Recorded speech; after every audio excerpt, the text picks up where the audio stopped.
How hard did you push it? Till I black out? Yes. Numerous times, yes.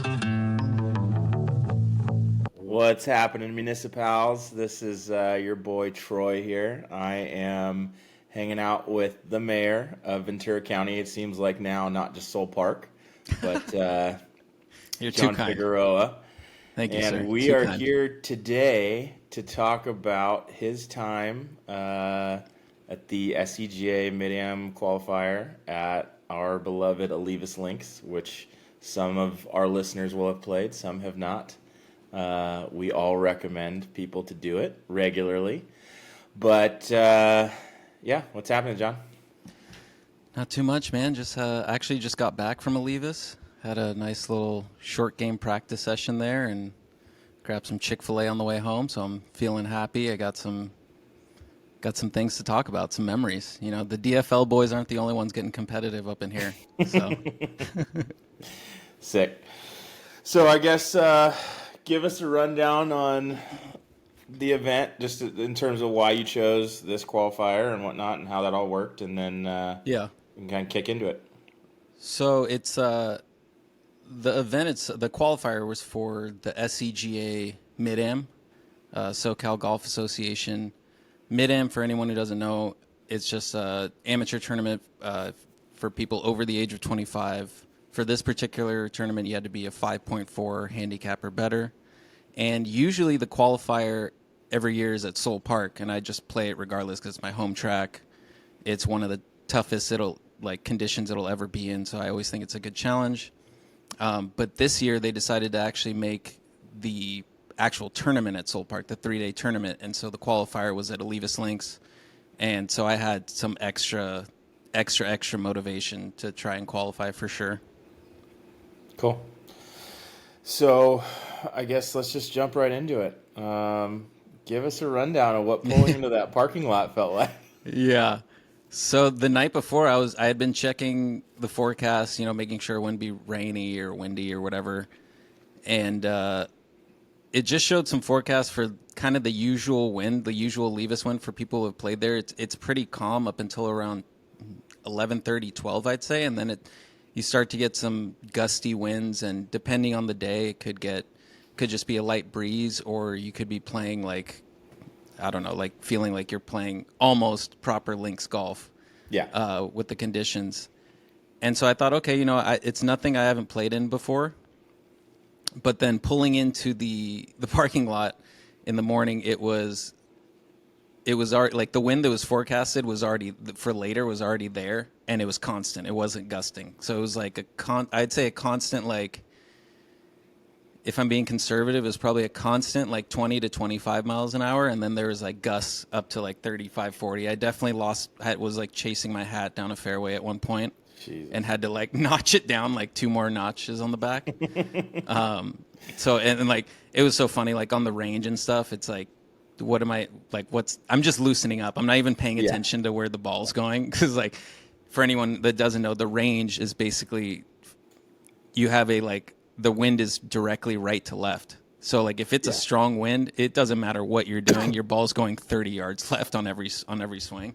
Well, like, so for context too, for people, like, Olivas is, I mean, 3 and like the green of 14 are maybe, I don't know, what'd you say, 700 yards from the water, like from the ocean?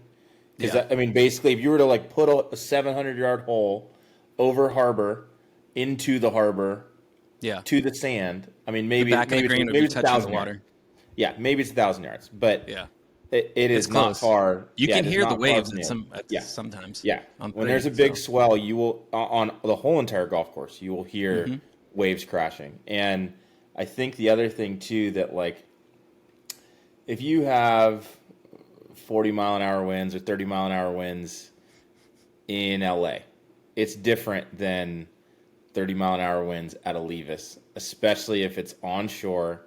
It is just like the thickest air that you have ever dealt with. I have played in it 20 times. Yeah. It can be brutal. So that just for context of what we're talking about here. Yeah. Yeah, We and both then we both been there. there's some graphics being thrown on that you'll see in an Instagram post later on, but just kind of give you a context. I took a couple just quick video clips of like the putter flags on the putting green, and they were just like rattling Ripping. and just so Yeah. hard. Yeah, and then like a memory for me is I was like from where I live in Ventura, driving to Olivas, I always drive down the end of Telephone, and there's like a fruit stand with some giant flags there behind it. And so when you're driving, you kind of get a good idea of what the wind's going to be like for the day, just judging those things. And all three of those flag stands were like bent, like bending so hard, and like the flags were just like straight, not even like. So I knew I was in for it, and it was a good day. So I went off at 8. Let's see. No, I went off at like 10 minutes after 9, and they had us going off in threesomes. And I was actually pretty fortunate. I got one of the people in my group was a guy, Brian Fatur.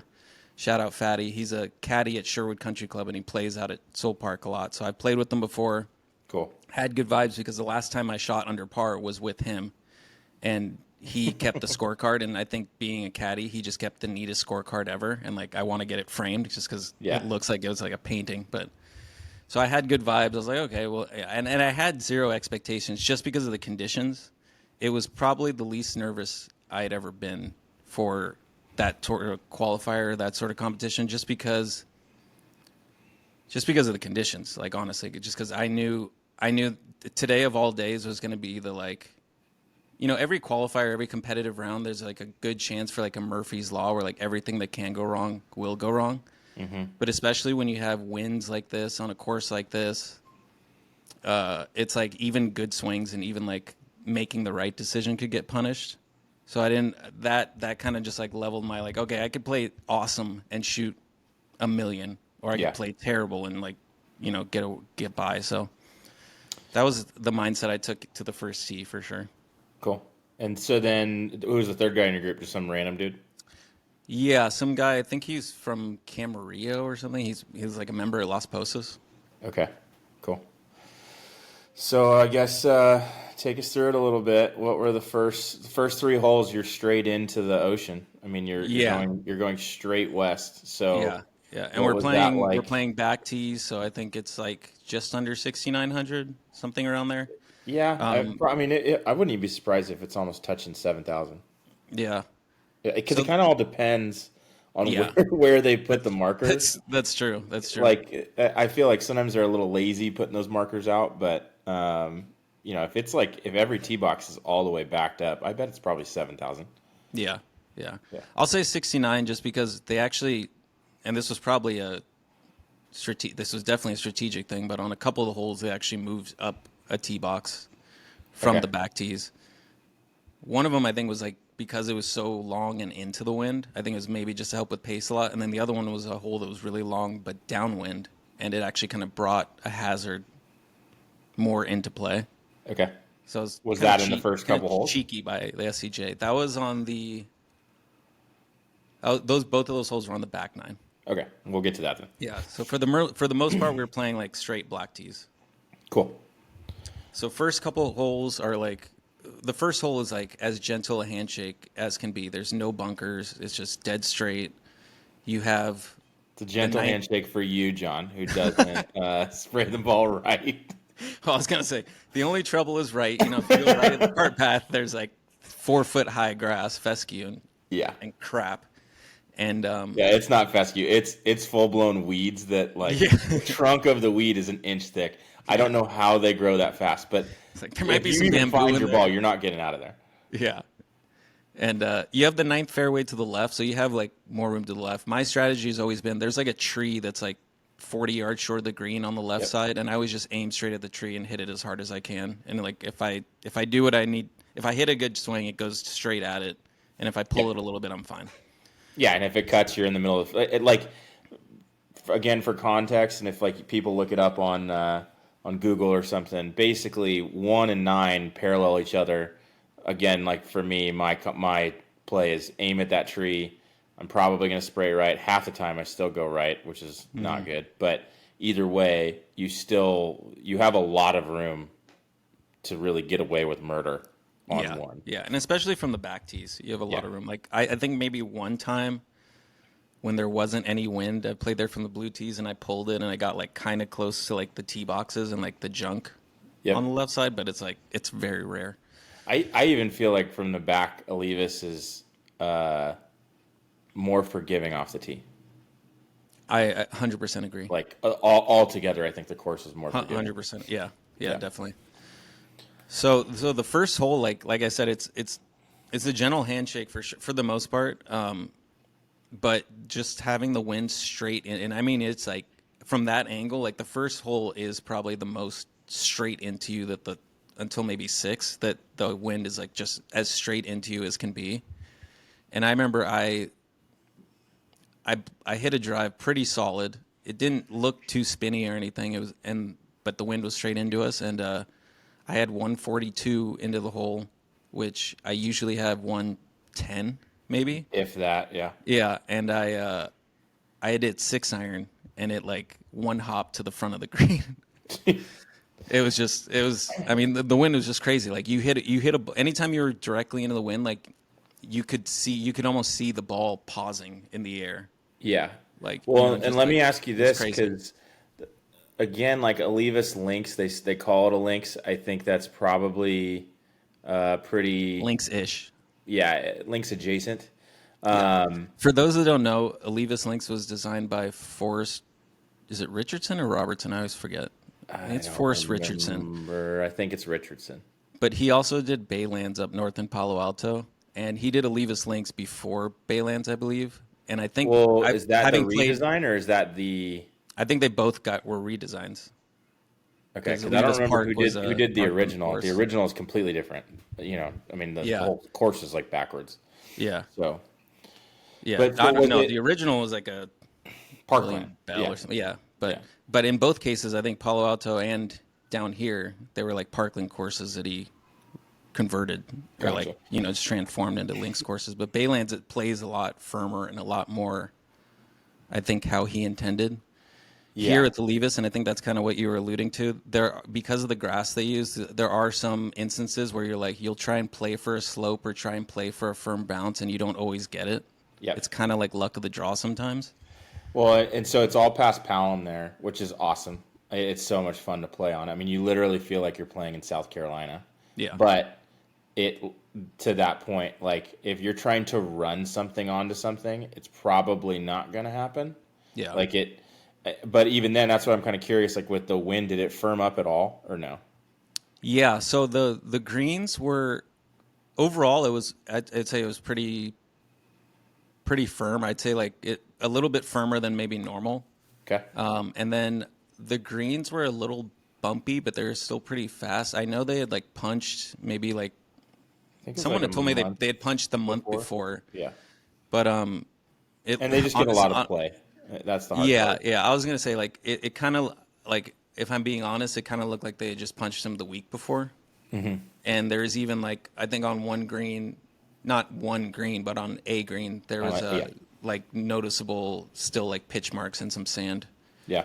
Luckily they didn't put the pin in that spot where it was, but yeah, it was but it was still firm. Like it was still rolling pretty true aside from the bumpiness. Like it was still rolling fast, the putts and around the greens were maybe a little bit firmer than what they normally are. So you were able, at least with short game shots, maybe not with like full iron shots, but with short game shots, you were able to play a little bit more of a running. Bump them in. Because a lot of times I feel like on an average weekend when we play there with Jeff and all those guys, like it especially first thing in the morning if there's dew.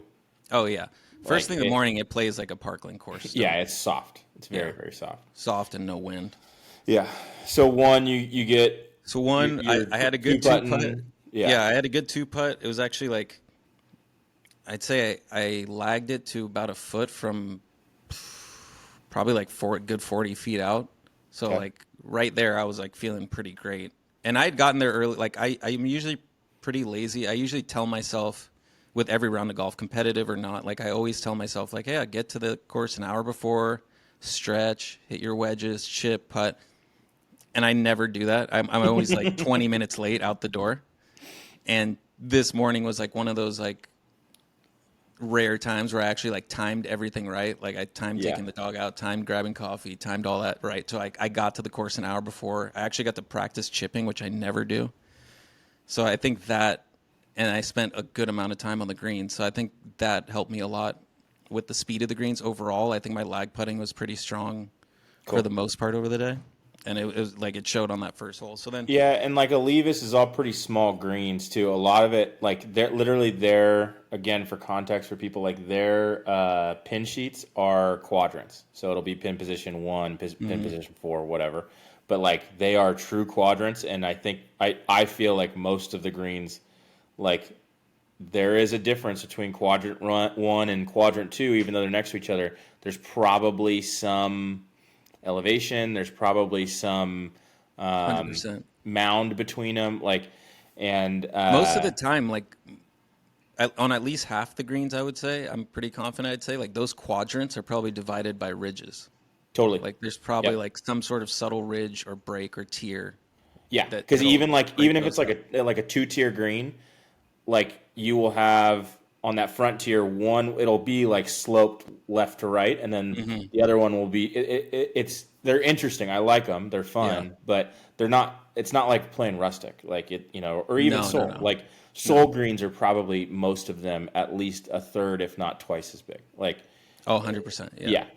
So, okay, They so you kind of get through kept one like the Parkland. par. They kind of kept like the Parkland aspect Yeah, of that. I feel like because Buenaventura down the street also has tiny greens. R.I.P. for the next little bit. Yeah. Temporary. Yeah. But yeah, so I get through 1. 2 was like, again, it's straight into the wind. I hit driver 3-wood hybrid to get on the green, and it's long. It's usually long anyways. It's a 3-shot hole no matter what. It doesn't matter if usually you my hit third it shot is some sort of wedge. Yeah, if you hit it 320, I don't care. Going forward in 2 is still stupid. Like, yeah, no, because the whole hole just freaking chokes so much by the green, and you have just surrounded you literally by have like a homeless encampment on the right in those trees. So if you hit your ball in there, you're not I finding was gonna it. say the tree hut to the right. Yeah, and then Yoda lives in there. Yeah. And then on the left you have like long fescue weeds, all that kind of stuff. So it's like you're not even there's no point. So The bunker short right, yep. and then even if you go long, you have like weird like sand, like ice plant lie behind the green. So yeah. So Yeah, you no, get on in I've 2, never- 2 putt, same thing there.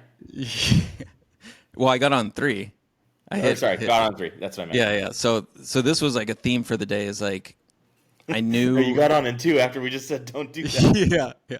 No, like the theme for the day was like I mean I knew I was gonna be hitting more mid irons and longer irons than I normally do, just playing from the black tees. But it was to that round was specifically about the fairway woods and hybrids, because like every approach shot I had to, and it wasn't even like I had to a full shot. A lot of times it was just like flighting it. Yeah. And like my third shot into the second hole was like that. It was like a hybrid, but I had to flight it, and like I felt uneasy about hitting a 5-iron, because if I mishit it a little bit, I'm having lunch with Yoda. Yep. So I was like, okay, let me just like punch the hybrid, and so that worked out. 2 putted from there, which was great. Where was the pin on that hole? It was on the left side, like front left. So it's a pretty gnarly pin. Yeah. And there's like that little mound right in front of that green that kind of just ejects you if you roll anything up there. Yeah, the 2 guys I was playing with both had little chips. Like they were like 30, 40 yards out for their third shot. Yeah. Or one of them was for his 4th shot, and like it was like one of them just like he just barely missed carrying it on the green by a yard, and it's like spun back down. The other guy, he like hit it too hard, and it hit the pin luckily and stopped right next to it. But sheesh. Okay, so then 3 was pretty ho hum for the most part. Like I hit I hit the tree on the right with my drive, which I was pretty pissed because like I nutted my drive, but like at that point the wind is straight right to left, like almost like as if you're on the driving range, and my drive literally curved maybe 2 yards right to left. Like I was screaming at it to hook, and it just wouldn't do it. So it like clips a branch. I have like 150 in, whatever. Hit it to the middle of the green, 2 putt.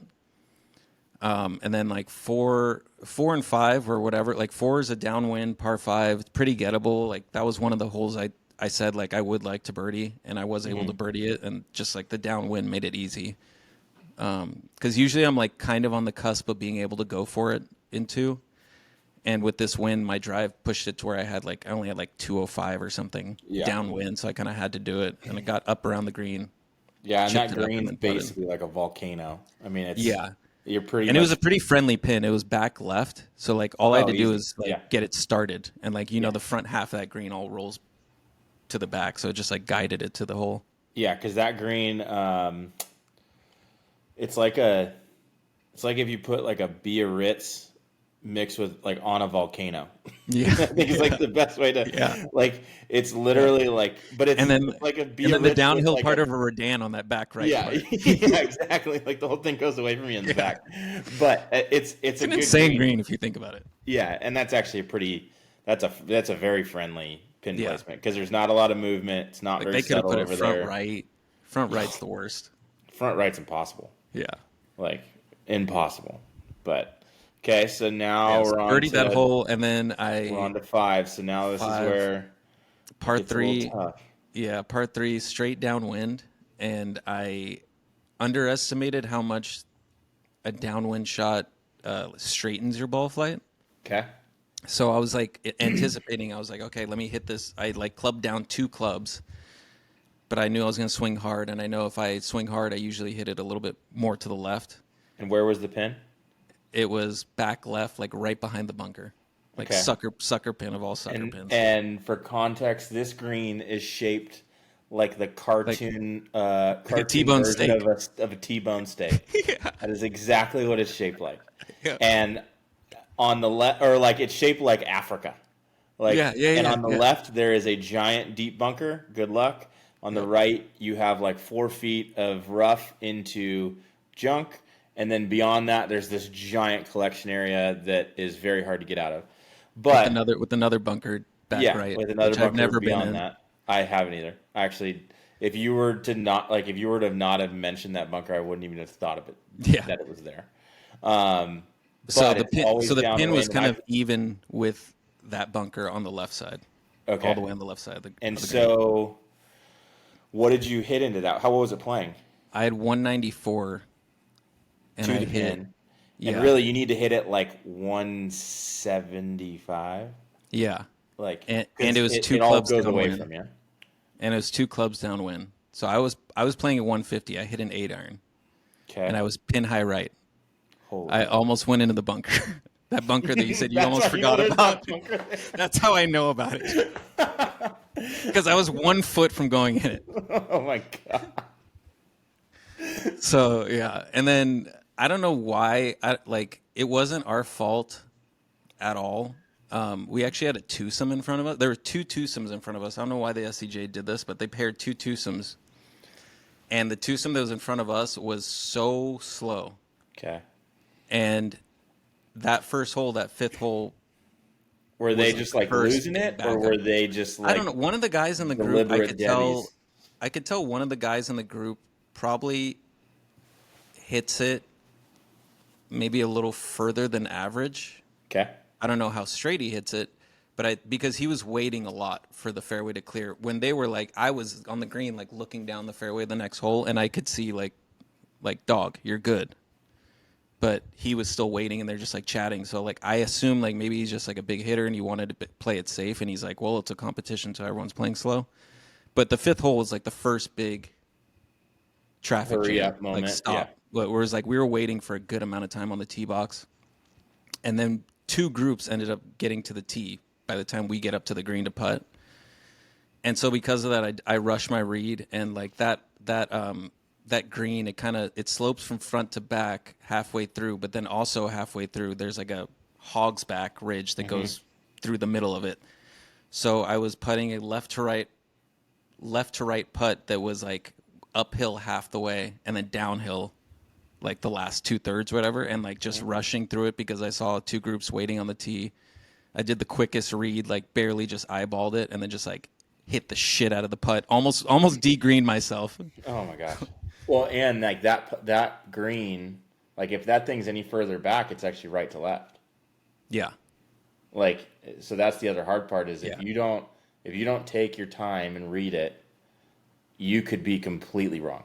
Yeah. And like halfway through that putt, that thing takes off and that's just going downhill and towards that other bunker.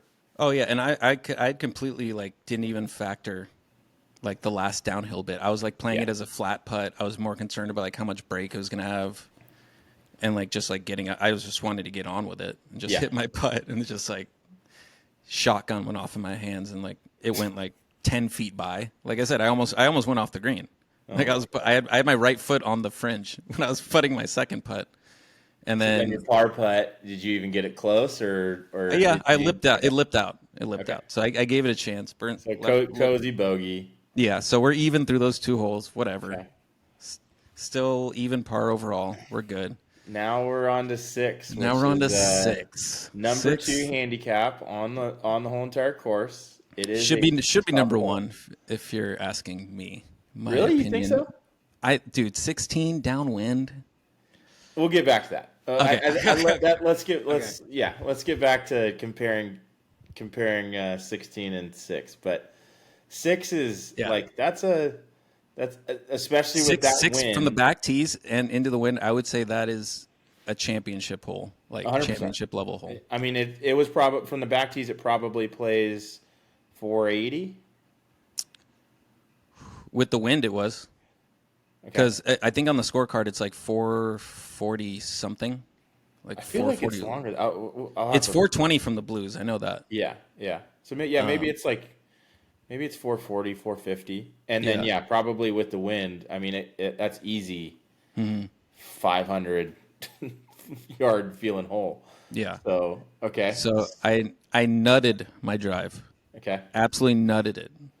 That is a hole where I feel like from the blacks though, it's easier. Like in terms of the drive. Now you have a long way in. Your landing area is wider. You just feel less congested. Yeah. Because it's like you can actually, I think like my biggest difference, I feel like again playing a cut, I can aim at there's these 2 pine trees that are basically like cutting off the fairway. I can aim at the left of those and just cut back into the fairway. If it doesn't cut, I still have enough room to get over those. Whereas if I'm from the blues, you can all of a sudden block yourself out. Like, if you hit a good drive, you're in those trees. Yeah. And then you have all those big eucalyptus trees on the right. So that gets a little dicey. So you nut a drive. Where you nut a drive. I have 214 in. Yeah. And so I'm like, all right, well. Yardage starts with the 2. Must be yardage starts with a 2. I'm hitting 3 wood. So and I'm on the left side of the fairway, directly behind that said trees that you're talking about. So I have to get it up and over. I either have to get it up and over, or I have to like hook it around. Into the wind is never going to happen. Yeah. Right. So I'm like, and where's the pin? The pin is front right. Oh, like front middle. But it'd still probably be I don't remember what number that is, but it's the front right quadrant then. Yeah, either 1 or 2. Maybe. Yeah, because I feel like if it's the front left, like they always put it down like bottom left. Yeah, no, this was like almost directly in the middle, like left to right wise, but it was like like maybe 4 off the front. Yeah. So then I hit it. Without a doubt, the best fairway wood like of the year so far, maybe of my life. Like no, like it. In my head, I was like, okay, I'm gonna try and hit this high over the trees, but I still need to try and draw it just to combat the wind. I make contact with this thing and I look up and it never leaves the flag, like the entire way. And I'm just like praying, I'm like, please be enough, and it landed. It probably landed right. You know how like the front of that green, there's almost like almost like a pizza crust or something. You know, it goes like up before it goes down. Yeah. It goes like up. It rises before it goes back down into crust. The green. This is a stuffed crust hole. Well, and the whole entire green shaped like Ditto from Pokemon. Like it's freaking. It is. It is like this coagulation of a green, but it's probably one of the ones where like when I say it's a quadrant. It is a freaking quadrant. Yeah. You have the front right, it is on its own tier. back right is now down in its own tier. The back left, you have like this valley that separates those, and then that one somehow goes lower than the front or the back right. Yeah. And And then if the you front end up in that back is left weird. spot and the pin isn't there, like you done. might 4-putt. Like Easily. so yeah, I was like front middle and Did you pimp step it? I did. What sucked though is that I was carrying. I was like I had my push cart because I'm not a core lord. Sorry, Ryan and Adam, but I had my push cart. We all know that. Yeah, push cart mafia, you know. But I was like stepping after it. I see it land, and then I'm like, fuck! I got to turn around and grab my cart. It's so hard to pimp step with the push cart. I was like, I just wanted to walk all the way to the green, holding my 3-wood. But like, okay, so it hits into the pizza crust. Hits right in the pizza crust, and Just like it bounces. Yeah, it just kills it, and like you can't really see it from that angle because of the pizza crust. You can't see that. You can't see anything, basically except for the front left. You can't see where the ball is in relation to the pin until you're 10 yards away. Yeah, so I was just like, at that point, I'm like, I know I hit a good shot clearly because I'm walking like an ass, but I'm just hoping it stayed on the green to like justify the flaunting. Well, because you could have been all the way through the back right. Like, yeah, 100%. Especially with the 3-wood. It's like, oh yeah, you got through the wind and you're gone. Yeah. So we get up there. What did you play that 3-wood as? Like 240, 250? Dude, it was like getting to a point where I was just like, if it's into the wind, I was just playing everything into the wind as 2 clubs.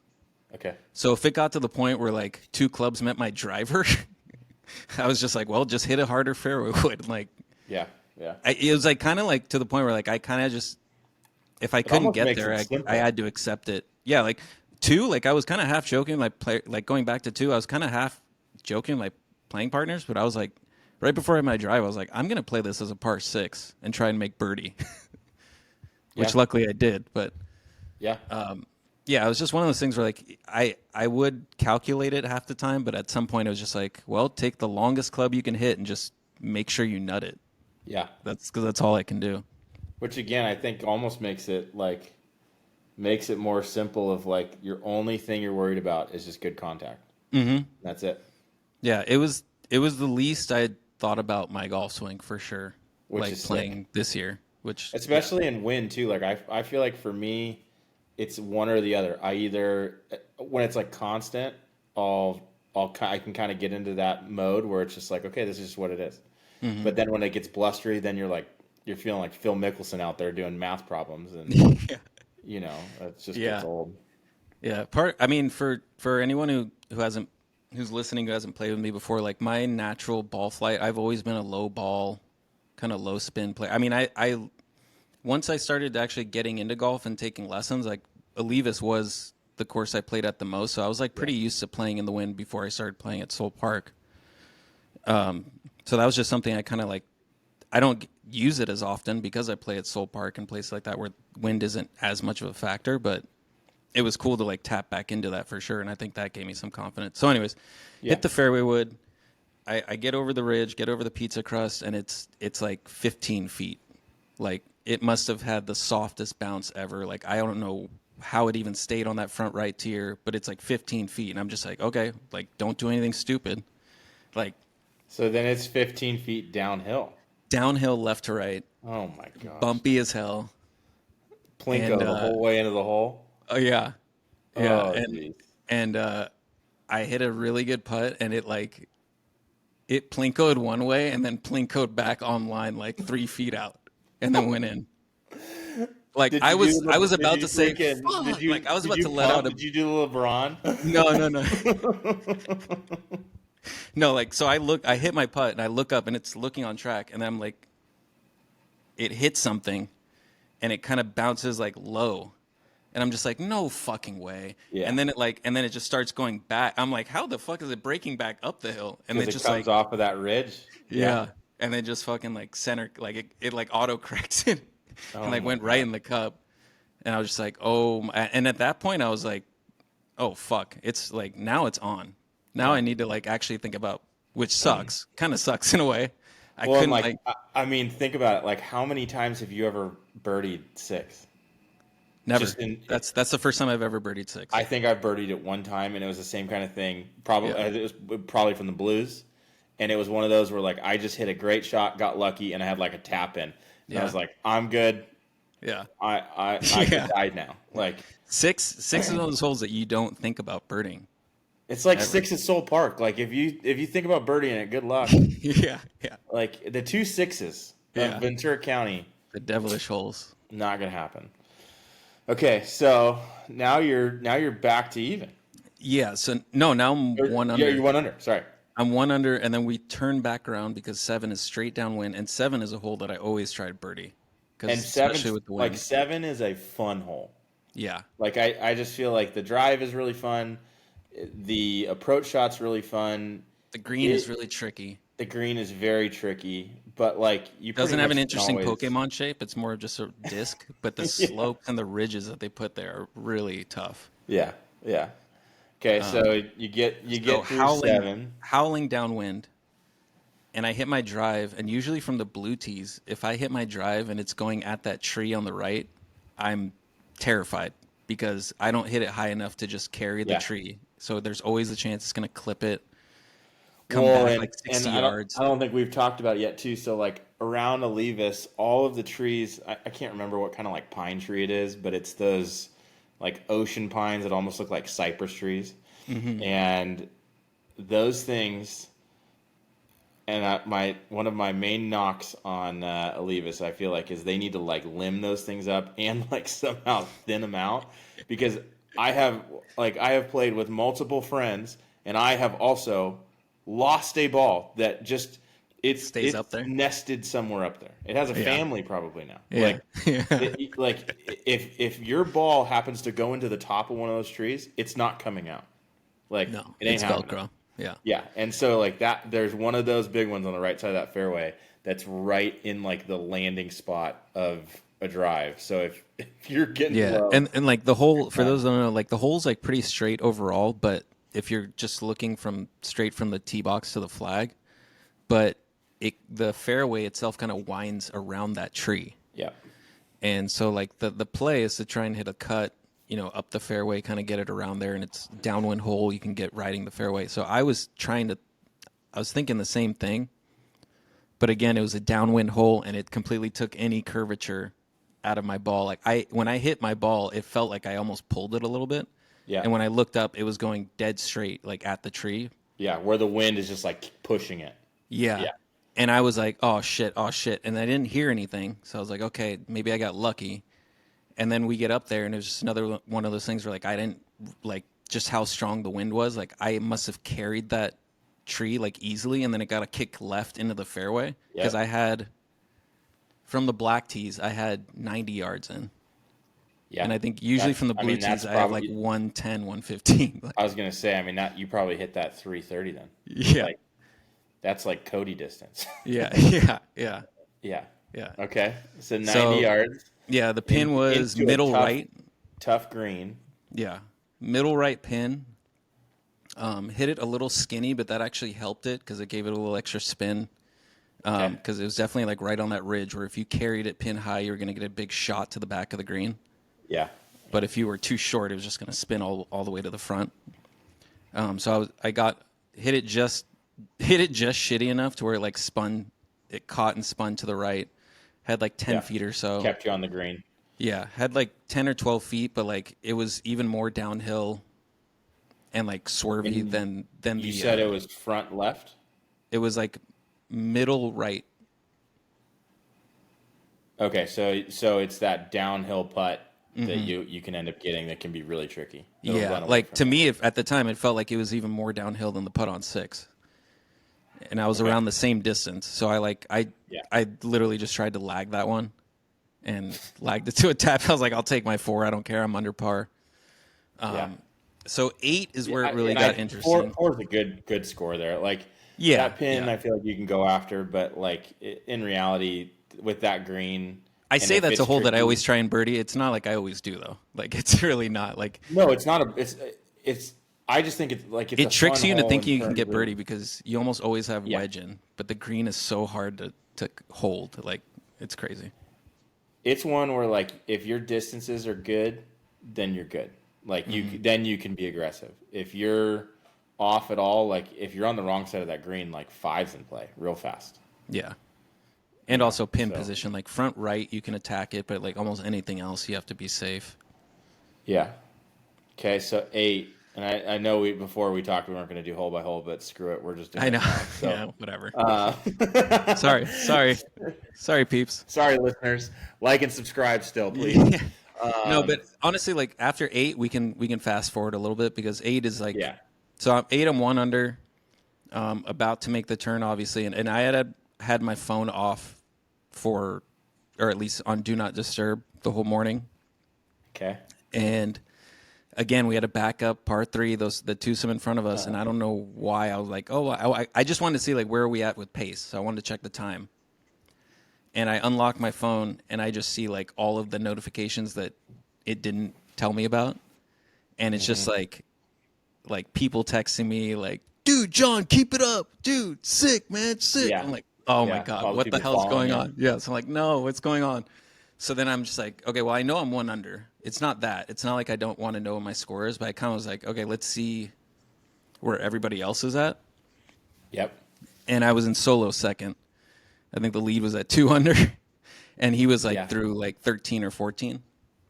So I was like, okay, cool, cool, man.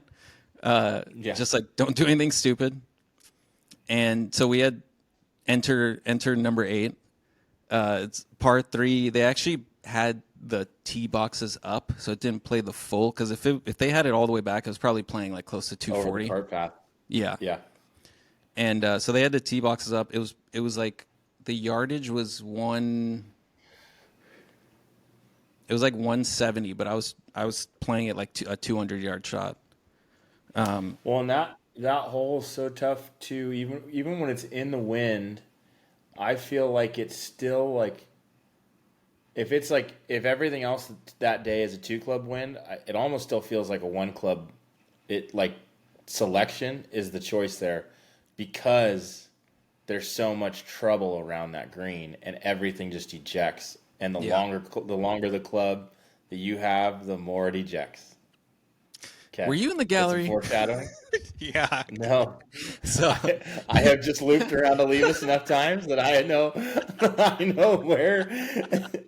where things go real fast. Hey, because guess what? Normally I don't hit good shots anywhere, and they pretty much all go the wrong place.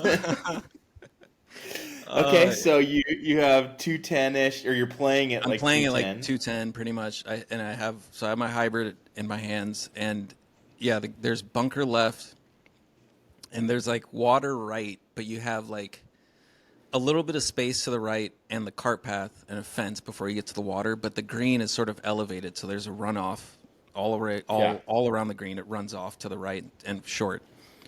And so I was thinking like I was just aiming at the bunker, honestly, and I was like, it's into the wind.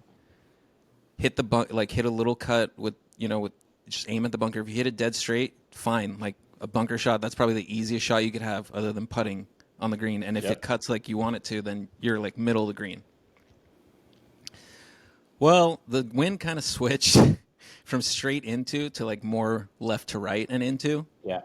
And that hole's also kind of like northwest. Yeah. It's like it feels like it's dead west, but it's really not. Yeah. So like it was going back and forth, and it just like that was around the time of the round where like the gusts were really starting to get stronger, and I made good contact but didn't make the best swing in terms of like face control, and instead of like starting at the bunker, it started at the middle of the green. Kind of started cutting. And you're hitting a 4-iron? Yeah, like 4 hybrid. And like I can feel the gust, and it's like hitting more like left to right. I'm like, oh fuck, come on. I'm like just like get down. It hits like it didn't land on the green, but it probably hit like a yard off, but on the downslope on that hill. Excuse me, and it just rockets. The next bounce it takes is on the cart path, and it bounces straight over the fence into the water. Yep. So it feels like you have so much room there, and it's amazing. Like it literally feels like there's like a trampoline in those mounds. Yeah, It's No, because unbelievable. where it landed at first, I thought I was fine because I was like, oh, it should take a soft bounce because I Nope. thought I still landed on the flatter part of that mound, but just anything on there was just like, pew. Yeah, it's like when And then Sonic the second runs bounce into the landing on the spring, car it's just path like, didn't help. Yeah. And then the second bounce being on the car path didn't help either. But so we Yeah. take a drop there and a 2-putt double. So I'm 1 over. I'm like not like fine, whatever. That's why you make the birdies to build yourself Correct. a buffer zone. Yeah. So then 9 is short par 4, So playing all the way back. playing all the way back, and Okay. I almost drove the green. That's the win. And there's That was the there's win. a cross bunker there that basically takes up 2/3 of that whole entire fairway. And usually the cross bunker is like my carrying point, yeah, like from the blue tees, and from Yeah. the black tees, I like didn't even think about it.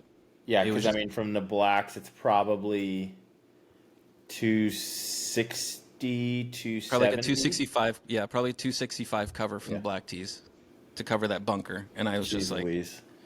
it like the ball was in the air forever, and I hit a good one. I had some red ass behind it because I just doubled 8, Yeah, of and course. and like I said, the downwind just straightens out your ball flight so much. Well, and it just shows how, like, it almost has screwed me up at times playing other courses, because you'll be downwind and when you're playing a Levis like really regularly, and you have that downwind, you go, oh, this is at least a club for stuff, and then it's like no, it's not that heavy Yeah. ocean wind, because I feel like a Levis wind does one of two things: it either carries that thing for forever, or it slaps it out of the sky. Yeah, Like it's so wild how it happens, yeah, because it's like, if it's like a low spin driver, it goes for forever. If it's a wedge, like, you basically still have to play it. almost like the full yardage. Yeah, Yeah, like it, because it'll just like, it literally just goes poof. Nope. It's Yeah. so crazy. yeah, So now you're short of the green. yeah. So I was where like, was the pin that day? the pin was front. Front left, and that front. just No, table. front. It was like kind of front middle, but maybe like a little bit more towards the right. Okay. And I had to pitch it. I was essentially hole high, so I kind of had to pitch it over like the left edge of that bunker that's on the right side. Yep. Which is, and then the whole thing would be going away and to the left from you. Mm-hmm. Yeah. So I thought I hit a great shot. It like actually landed in the fringe, and then I actually saw the first bounce like check. So it checked, and Yeah. and then it still rolled out to like 12 feet. Yeah. Like the green just took the ball. And then I kind of got fooled by, like, all three of us were kind of on a similar line. And the other two guys, but they were like from farther back from me. So I think because they hit their putts a little bit harder, it didn't break as much for them. Okay. And I like studied it a little bit too much and like played it a little bit straight, and it just like died low instantly, never had a chance. But whatever, easy par. We're through the turn, 1 over.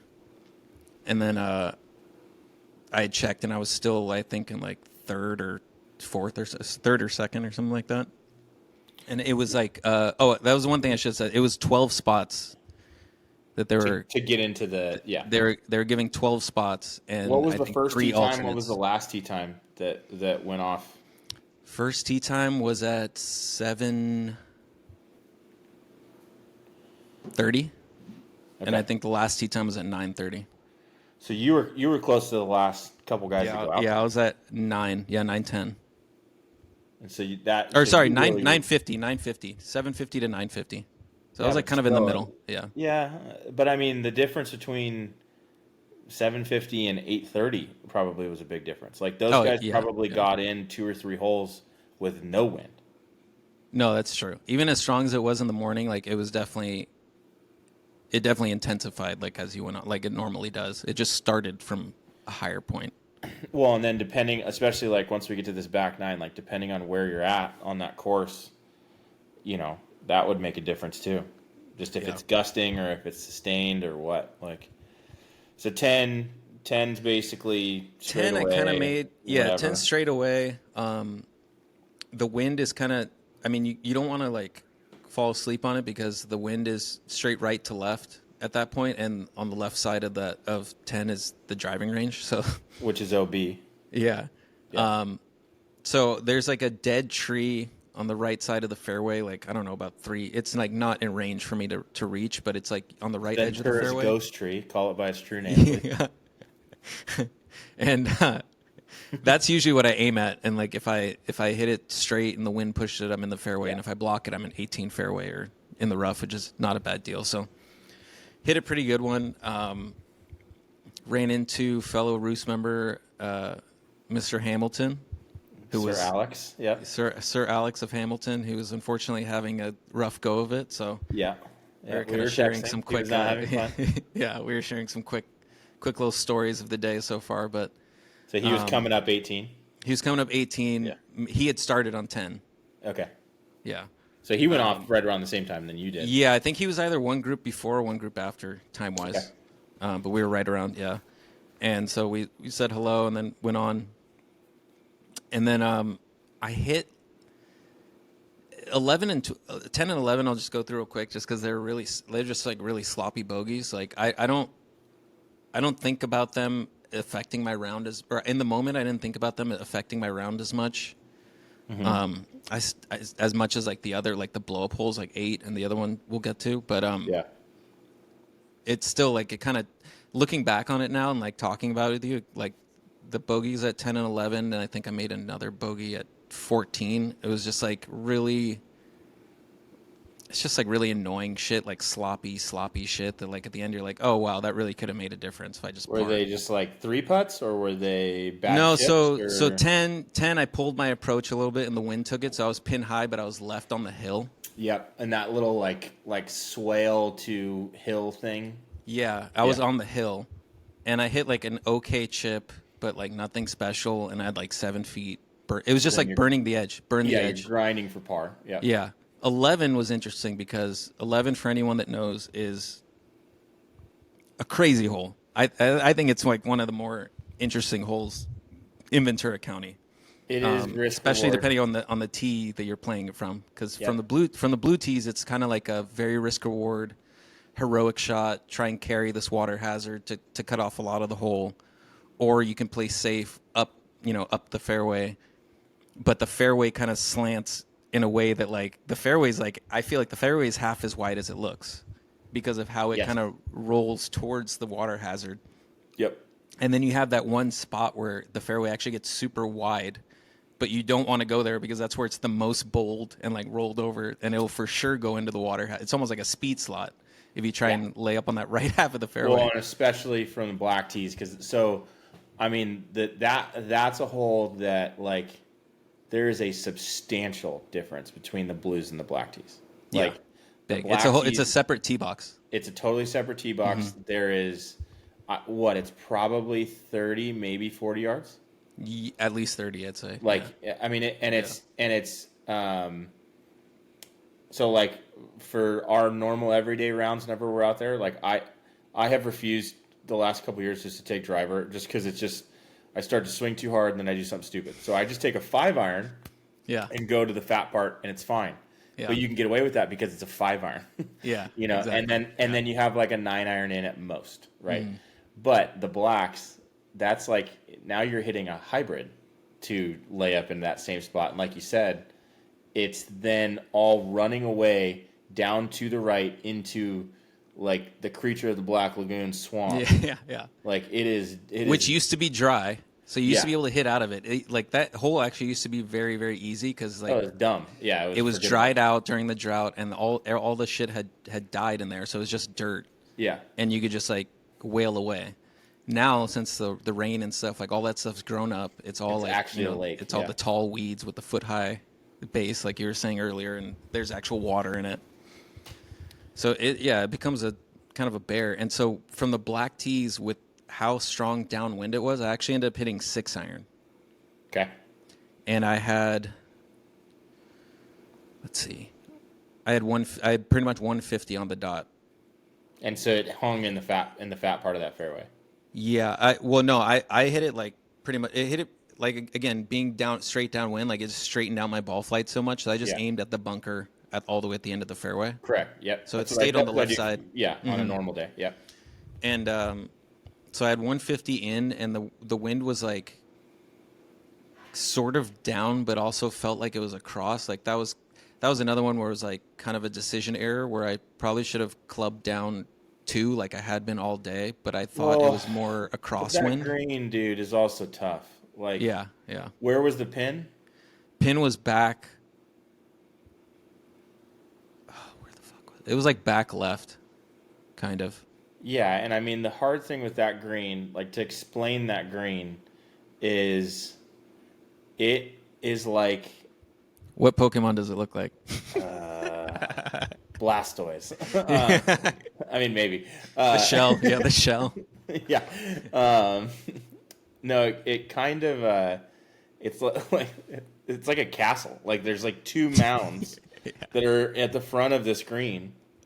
But the hard part is if you hit on the front of them, you're dead because one of them has rough, the other one has a bunker into it.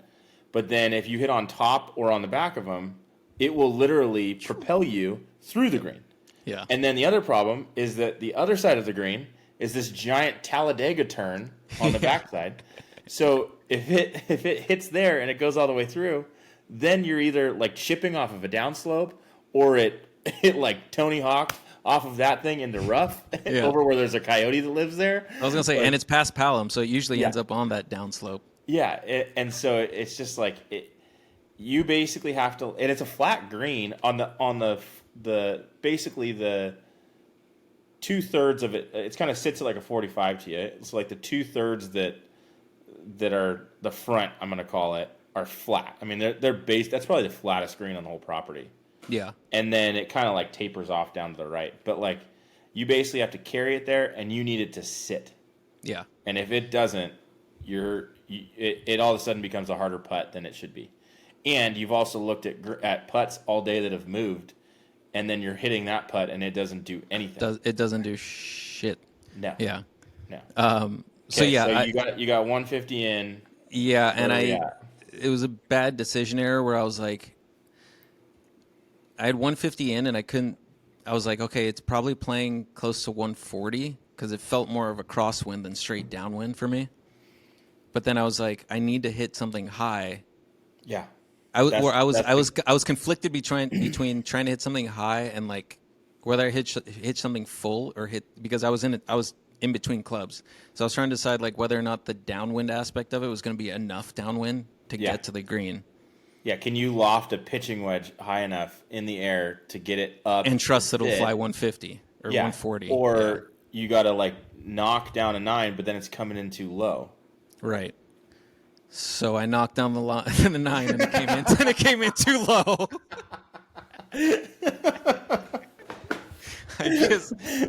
Dude, you, sir, have chosen incorrectly. Ejectocito,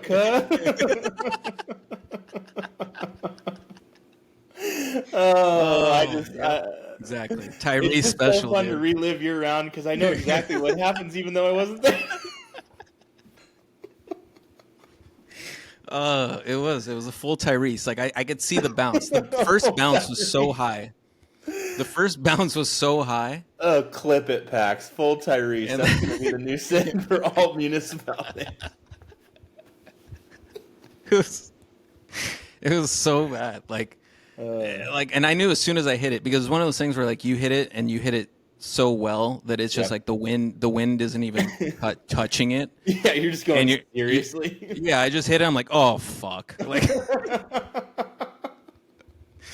Like I hate when a swing feels this good, but I know so bad. I couldn't have done this into 8. Exactly. Yeah. Okay, so it just launches. It bounces over the back of the green. I'm like a foot. I'm still where like I can putt it, but I'm off the green on that back, like by the Talladega bank. There's like a little bit of flat of the fringe. You do a Tyrese to a Ricky Bobby, yeah. And first putt is just like god awful. I think again I kind of got spooked a little bit. The group behind us, I could see him walking up the fairway, and it like just spooked me. Like I rushed through it a little bit, hammered the first putt, hit it like 5 or 6 feet by. And then I was still away, and I didn't do like full read. I Yeah. didn't give it like how I normally like, didn't go through my routine or anything. I just like marked it, moved the ball so that so that the line is out of the way or whatever again, and just like stood over and like I'm like, oh, this is straight, Bert, and then just like pulled it left. So sloppy 3-putt there, and then 12 was 12? Well, it's a lot different after the fire, but yeah, 12, I was shocked because oh, dude. I hadn't played there since before the fire, so I didn't realize like how much the left side had, those trees had all been like cleared. Yeah, I mean, so before there was a fire out in Ventura, right when all the fires in the Palisades happened, just to explain it, but there was a fire that basically went through that whole entire wash. And before it was like a wall of bamboo that basically followed the whole left side of that hole for probably halfway down. And I mean, now it's just gone. Yeah. Thankfully the course is totally fine, but the fence that was there is gone. It just non-existent. Last time I played it, like it just reeked of fire still. Yeah. Like it was pretty wild. But that hole, like for me, that hole's always really hard because it's just always dead into the wind. Don't like that one is Right, like yeah. wherever the wind direction is, it just feels like somehow once you get to that hole, it is straight into, and if you don't hit that ball solid, you're done. Like Yeah, and and it's you got it's dead. death right and death left. Yeah, I was gonna say it's dead into the wind with OB left, but you kind of have to turn it. Yep. Or if you want to be aggressive, you have to hit a draw to follow the shape of the hole. And then you have like, yeah, the wash between that we were just talking about with 11 is like right there. So I hit a really good drive. It was pretty much right at that bunker that's out there, like just to the right side of the fairway, but into the wind from the black tees. Never had a chance of getting there. Would you agree? Like that's probably the most committed drive you have to have a whole entire course. Yes. Like that. Yeah. That's the one where like I feel like if I'm playing well and it's close there, between that and 6. Yeah, but again, I feel like 6, especially from the blacks, like you actually have a lot of room. That's like, that's true. That's like true. this one, like you basically have death left and right. Yeah. Like you have to hit a good shot, or you take like a 2-iron and just punch it up because it's not a long hole, so you can lay back. But Yeah. the hard thing then too is when you get into the wind, like if you hit anything spinny, it's gonna literally like loop out on you and could end up in 11 fairway. Yeah, and that's the thing too is like you can lay back or like I was playing it from so far back from the back tees and into the wind that like I was to the point where I was kind of even with that bunker, and like like if you don't hit your drive past that bunker on the right, you're actually kind of hitting from a bit of an uphill lie. Yep. Into the wind. And it's what 150 at least. Yeah, it's like I had like 135, but it was into the wind, so I was playing it like 160. Yeah. From an uphill lie. Yeah. And I had to try and keep it low. And not surprisingly, like and like usually that leads like when I'm on an uphill lie, it usually leads to me like overdrawing it. Yeah. So I'm like in that swale on the left of the green. So the pin was back right, all the way back right, which is down in a bowl. And that pin is, or that green is almost like a mini version. I mean, as far as like the ridge that separates it from front to back, it's almost like a mini version of like number 4 at Seoul with the camel's hump. Yep. Like it slopes so hard back to front for like the first like maybe 2/3 of that green, and then as soon as it gets over, it's like it's not a Pokemon. Like it's not a Pokemon. Since we apparently are like this is like 90s trivia night. It literally is shaped like a Pringles chip.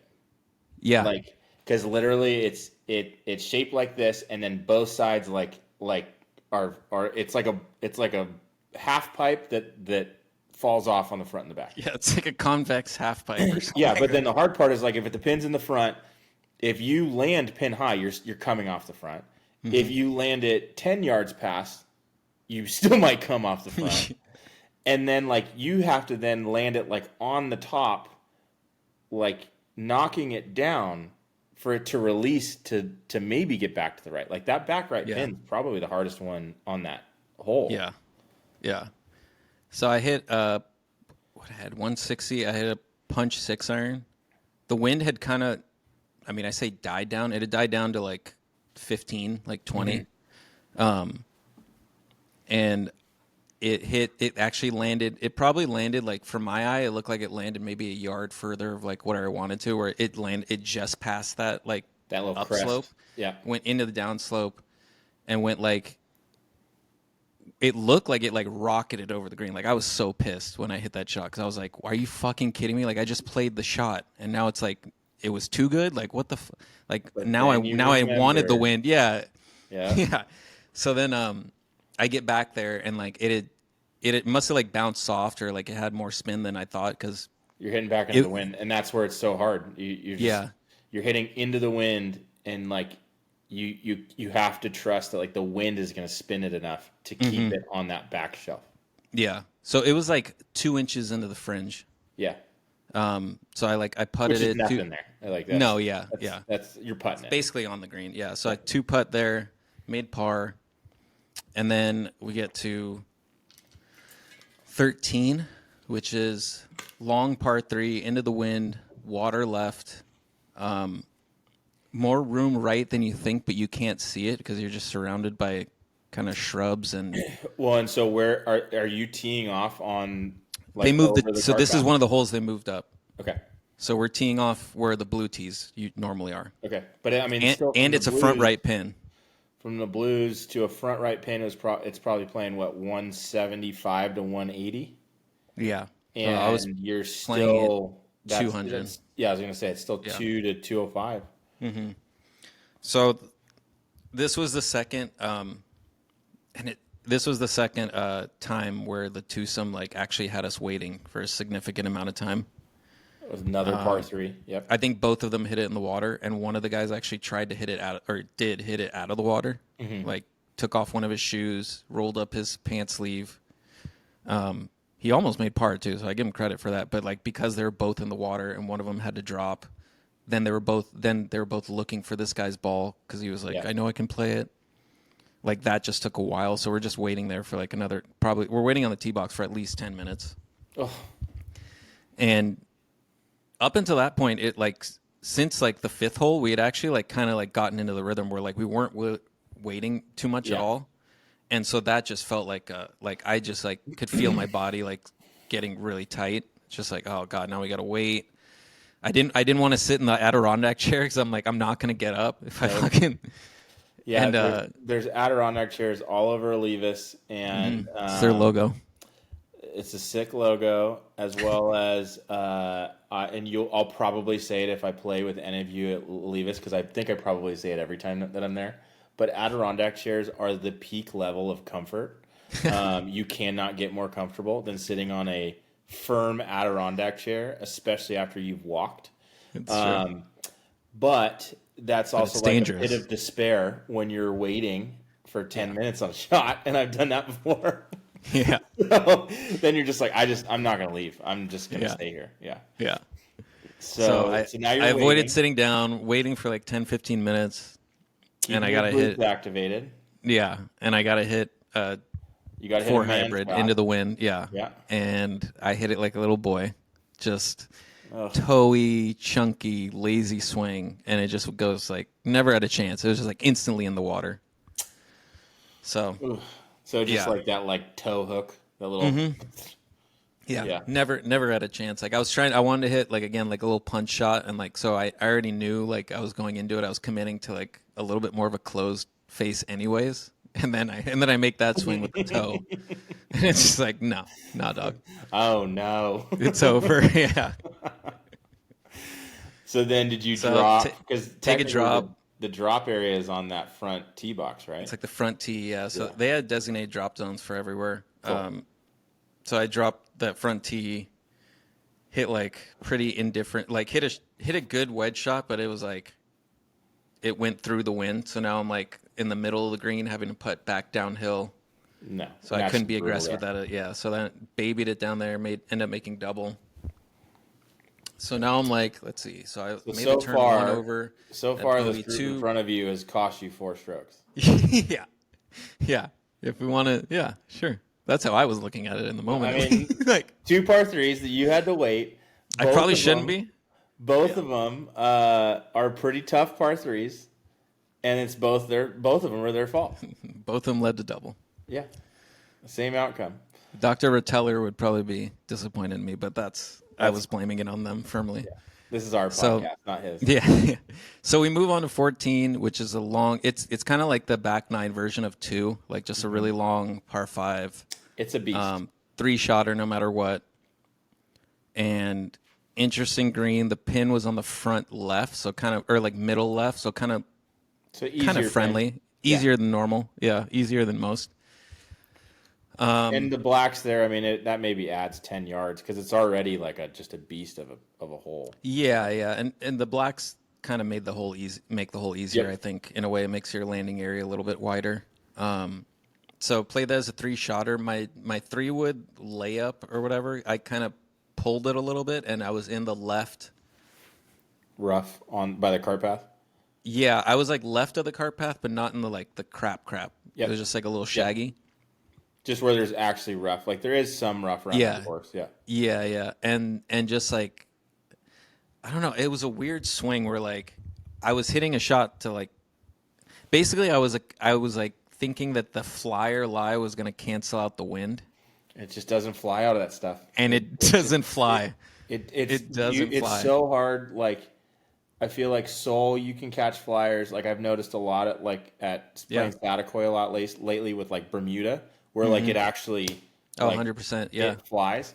And then you go play Levis and you look at it and you go like it has to jump off of this, and it does not. Yeah, and it was into the wind, so I just ended up short right. Hit a kind of like so chip. So you're short right down in that little swale then. Yeah. That like off the back of that bunk, where it's like that little dimple that's behind that bunker. Yeah, it's just like that little before depression. the other pizza crust to the front right, or to the technically it'd be front right, I guess you could call it, but that whole right side's so far back. Yeah. So like just I'm like I was pinned high. It's just like expecting it to fly and like chip though.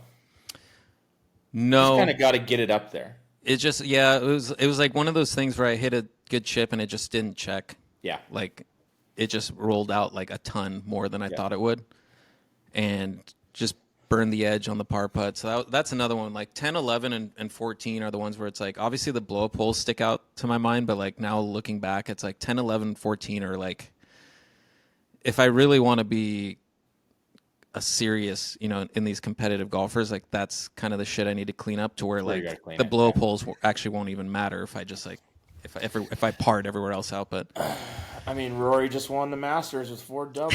Yeah, that's true. Could have done this with valid. a couple, I know. So we turn around, and so at this point, I am. What am I at?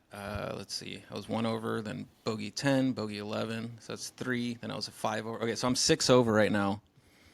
And the hole before when I was 5 over, I had checked the scoring, and basically 4 over still had a chance to like qualify. They were like right on the edge of like being an alternate and being in. So I was like, okay, birdie 15, birdie or maybe eagle 18 because of the wind. It was playing like so short. Yep. And par 16, par 17, and you actually have a chance. So I just gave myself a little pep talk walking out 14. I was like, okay, well, like that was really stupid, but you can birdie this hole. 15 is one of the holes that I 15's always an birdie. Autopilot hole. It is. Yeah. Like, and it's one of my favorite holes there because of that. Like I love how it plays strategically, but also like I have really good success on that hole. So really good history. So I hit 3. It's a short hole, kind of bends to the right. You don't really want to bite off too much, and it's playing super downwind.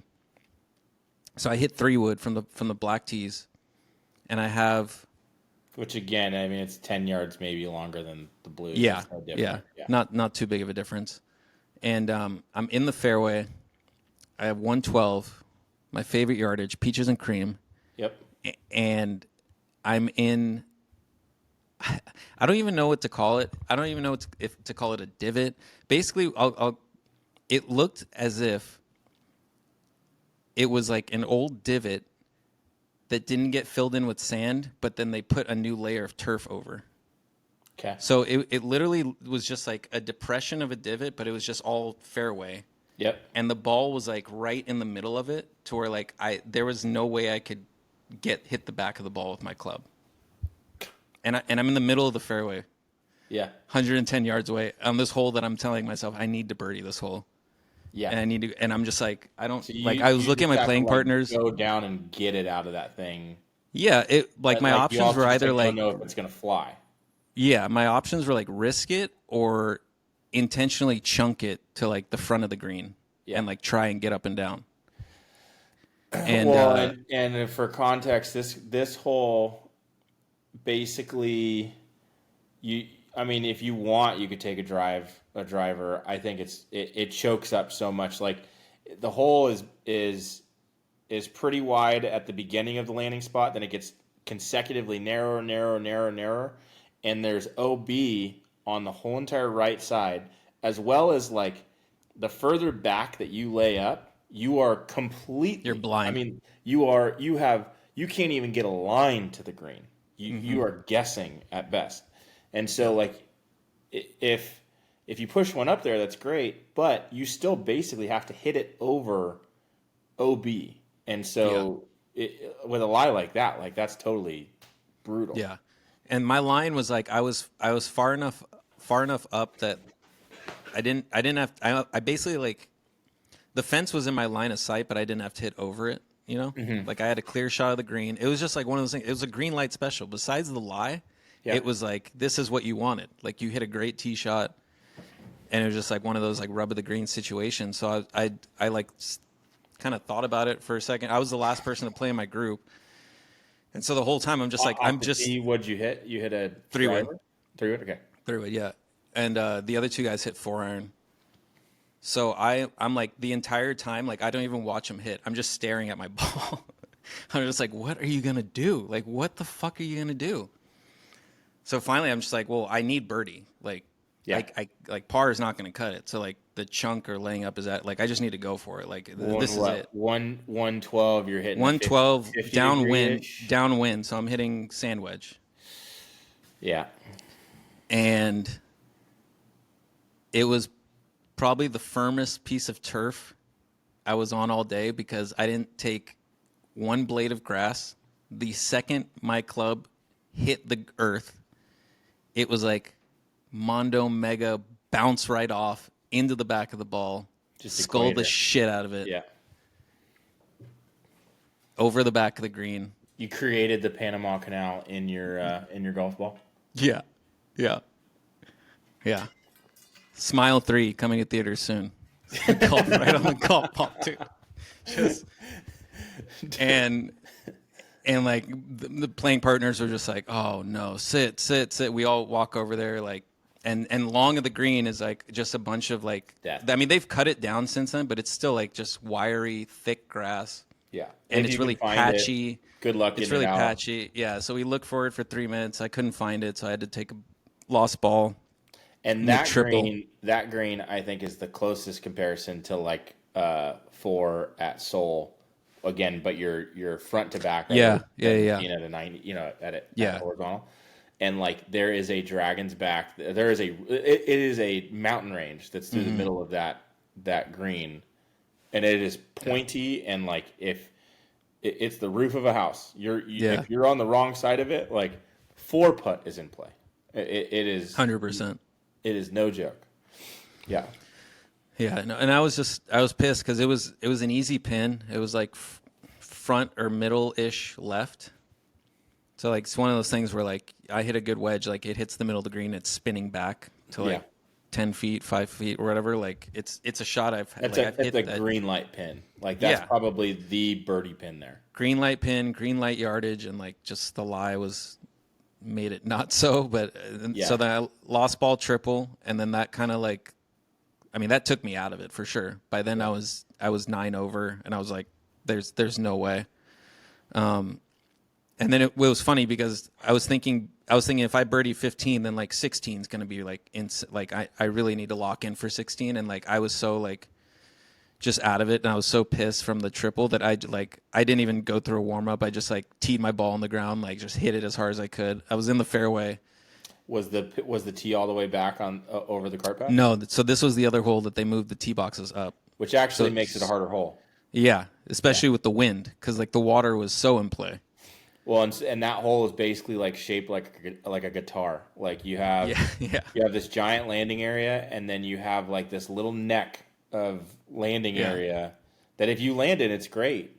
But like, if you don't, you're in the water on the left. Or Well, you're and in it's a guitar. It's a guitar with the Fender headstock because you got the trees up the right, and then the green is this little ball on the right corner that you gotta literally. So like you gotta go around the trees or over them or like it's just a hard hole where like the hitting the fairway like isn't enough.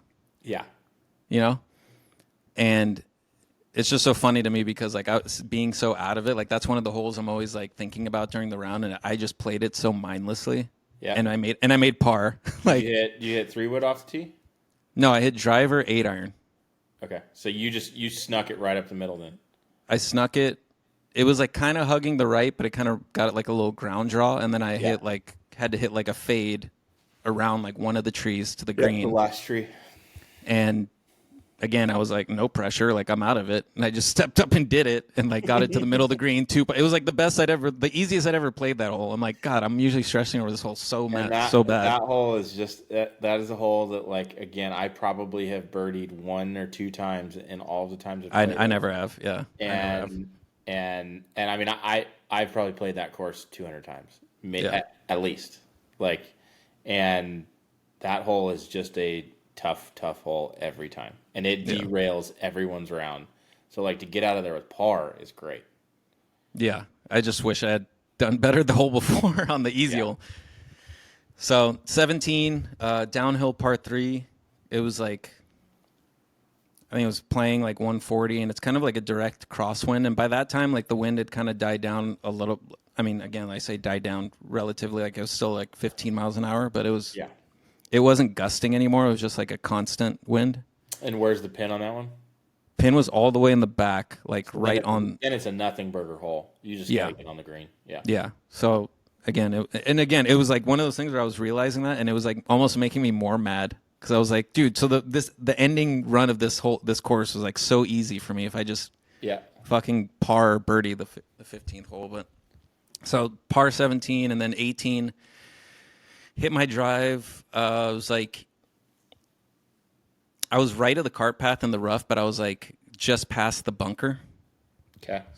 So I had maybe like in the black. yeah. I mean the wind, it was crazy. Yeah, but that's a crosswind. That's not even like that's a I tripled 15 drive. yeah, no, for sure. That's a big drive, dude. Yeah. No, I had some leftover red ass for sure. Yeah. So then I had I think I had under 200 to the hole, which is like. But you're hitting off a weird upslope. Rare for me. Yeah.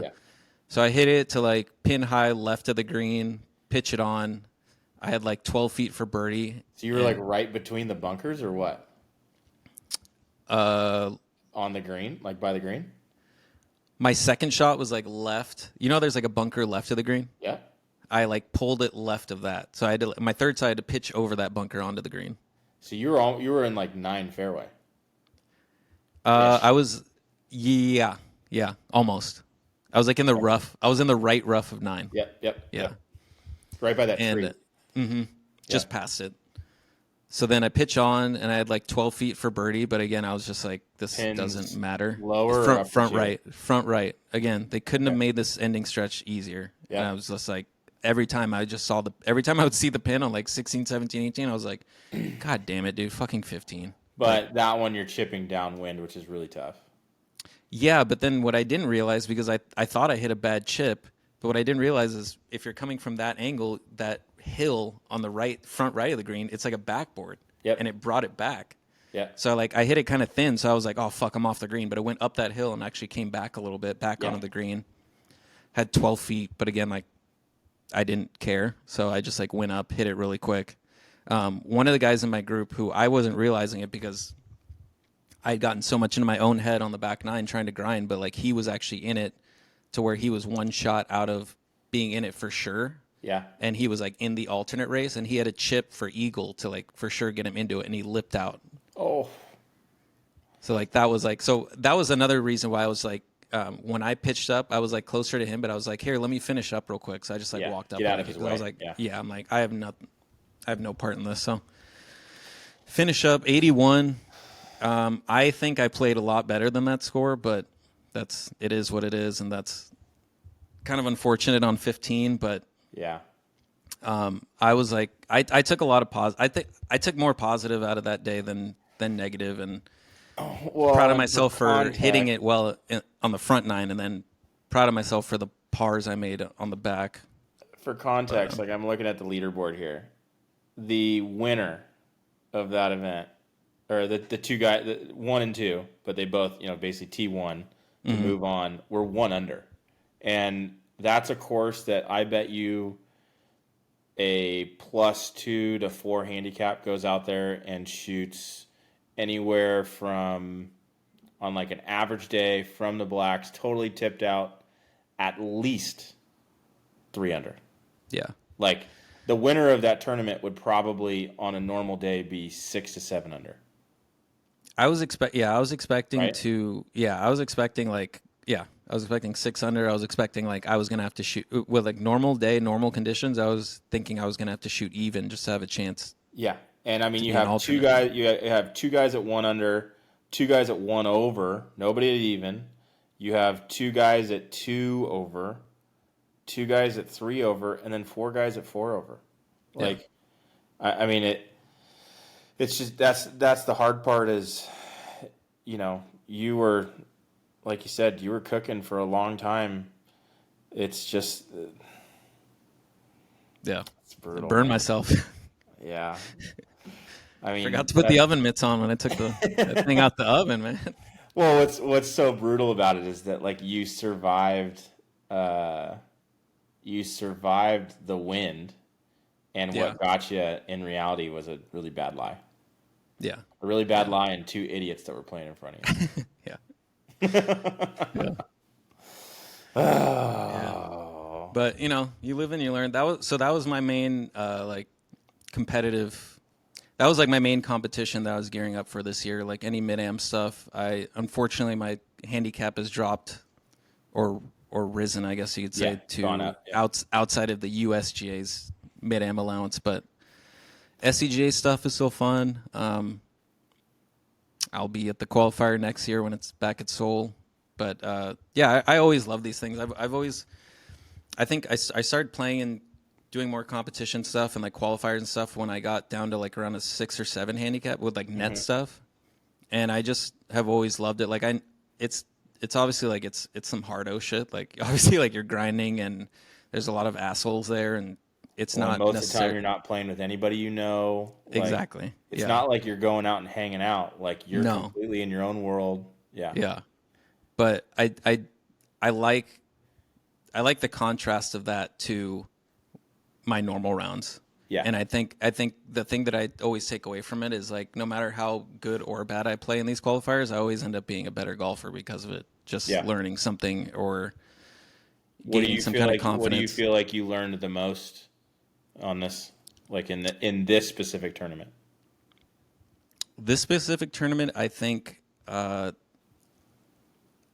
I gained a lot of confidence in my ball striking, Yep. and particularly in like trajectory and like shot shape, face control. Like I hit made a lot of iron swings in crosswinds where the ball didn't move much or the ball was moving in like how I wanted it to. Yeah. When you hit that heavy ball that like doesn't get affected. Yeah.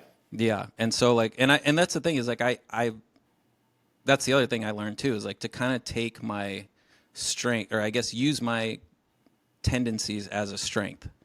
Like I feel like the last few years I've known that I'm like a low ball hitter, low spin hitter, and I've kind of like tried to work on my swing to fix that, quote unquote, like try and hit it higher, try and put more spin on the ball, and like it's kind of gotten away from me at times where I can kind of get a little like floaty or a little, slappy at the ball.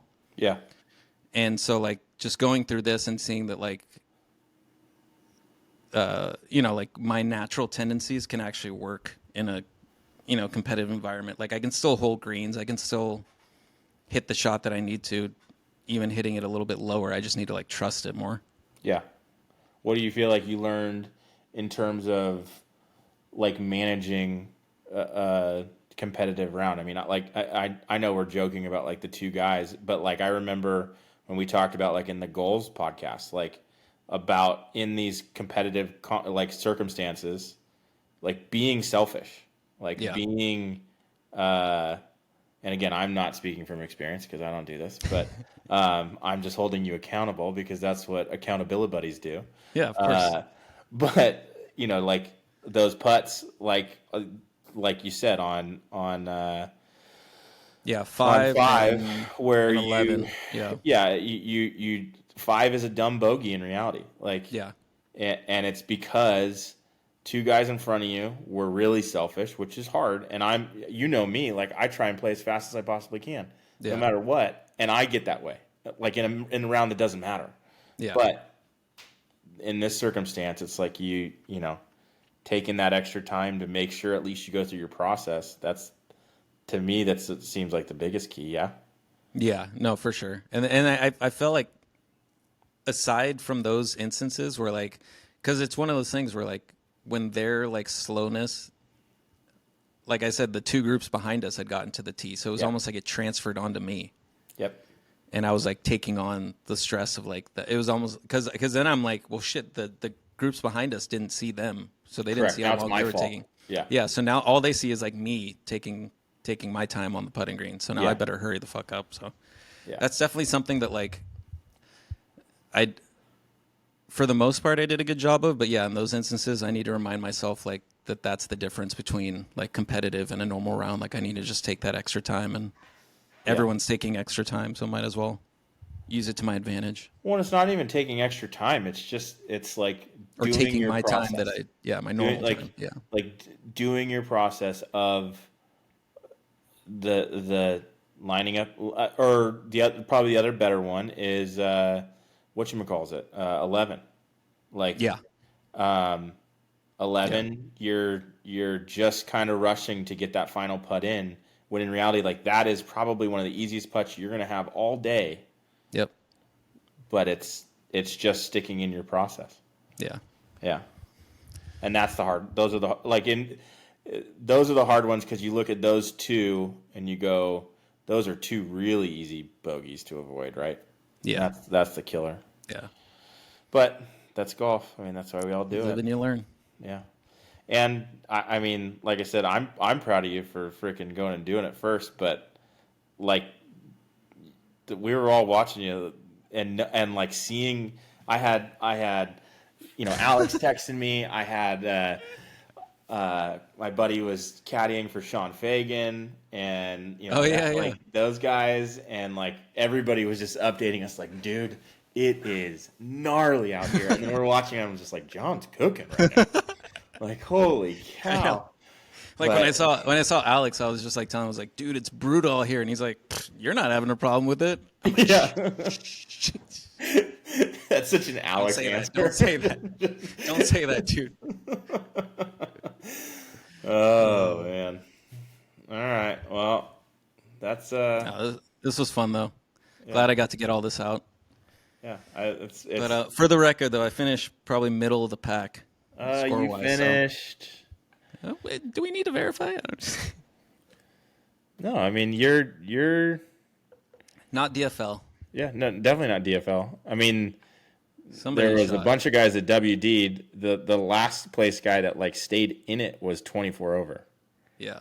And I mean, his was just a lot of bogeys and then like strings of doubles. So. I mean, and in reality, there's not that many of you guys at 9 over, and then it's a lot of guys at 11, 12, 13, a lot of 13s, you know, so like you can just tell everybody was struggling. Yeah. So, yeah, crazy. Good times. Yeah. Well, I'm proud of you for doing it, and this is fun to talk through. Especially a place we both know so well. I know. And I got a lot of confidence right now going into the cookout. I will say that. Not cockiness, but confidence. I'm feeling good about my chances. You're team hot dog, so I'm not gonna I'm burger, fluff son. you too, or you're team burgers. I'm not gonna fluff you too much here. We're just gonna keep you humble. I'm gonna tell whoever's in front of you, just take as much time on the grid as they can. Guys, John hates it. Yeah, strategery. Take your sweet ass time. All right, guys. Well, that's our podcast for the week. And guys, if you made it this far, thank you so much for listening. I know it's some nerdy ass shit, but anybody who plays in competitive golf, I think you probably get a kick out of this because anybody who's played in any sort of competitive golf has war stories like these. So it's always good to get them out. Anybody that's played a Levis and win, well, yeah, 100%. That's a war story in itself. This is probably a pretty good walkthrough for anybody that's going to coming down for the cookout to play a Levis. Yeah, for sure. Right yeah, like, we walk through everything you should and shouldn't do. Exactly. All right, bud. John. Thanks for doing this, man. It's fun. Absolutely. Later, buddy. See ya.